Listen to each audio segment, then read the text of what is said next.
Your book actually does it. You mentioned it's sort of great for people who like history and great for people who like politics. And you start with Woodrow Wilson or Robert La Follette, or do you go back? Yep. What about Theodore Roosevelt? A lot of conservatives like him. Is he a good guy or a bad guy in your book? He's a bad guy. Yeah. So I call them the four horsemen of the progressive apocalypse. And three of the four that I mentioned are Republicans, Woodrow Wilson being the exception. But he really is in many ways because he won the 1912 presidential election, was the one that really started the administrative state. But most of those, a lot of Republicans, sadly, back in the day, accepted the premise that it was legitimate, that they should have this because it was going to lead to greater progress, Christian. We should leave behind those old men and their, crazy old ideas of separation of powers and diffusion of power and natural inherent rights. They vehemently rejected a rights-based government, which again, the Declaration kind of put out the premise of Creator gives us unalienable rights, life, liberty, pursuit of happiness, that to secure these rights, governments are instituted among men. That's the framework for the Constitution. Again, separation of powers. The diffusion of power, I want to make this point, the diffusion of power is the greatest protector of our natural rights, not an enumerated Bill of Rights. Many authoritarian states around the world have a wonderful Bill of Rights that might even be better than ours, which mean absolutely nothing because power's been consolidated and is authoritarian.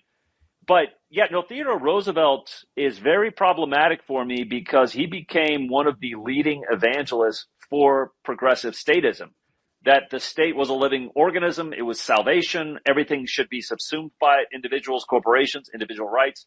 He believed that you did not have a right to property unless the state thought it deemed that was beneficial to the state. So he really became that leading evangelist for progressivism in the early 1900s.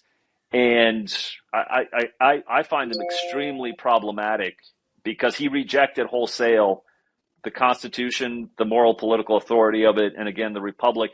And it was even one of the commentators at the time said, Roosevelt doesn't believe in democracy. He just believes in more government. Just realized that I'm outnumbered by Virginians, so there might be some Jefferson lovers on the line here. I'm not one of them. But what about Henry Wallace? Did you get? Do you have a few paragraphs to make fun of him? This would be FDR's second vice president. I didn't. I made fun. I addressed the main four horsemen. Mm-hmm. I addressed the three massive sledgehammers to the Republic. The first wave of progressivism with Woodrow Wilson. Mm-hmm. FDR with his New Deal, LBJ with his Great Society. I talk about Frank Goodnow. Woodrow Wilson was really another leading evangelist for progressivism, but Frank Goodnow was the one that really made it a reality with his administrative law and putting flesh on the bones.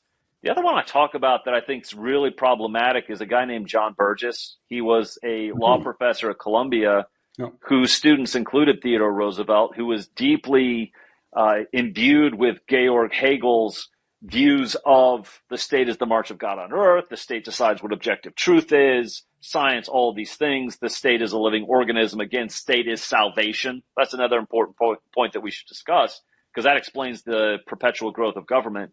But John Burgess vehemently rejected a rights-based government, and he is considered the father of political science here in America. So I think we should probably re-examine the entire process and study of political science because the guy that founded it had really nothing to do with the founders or their original intent of the Constitution or a republic.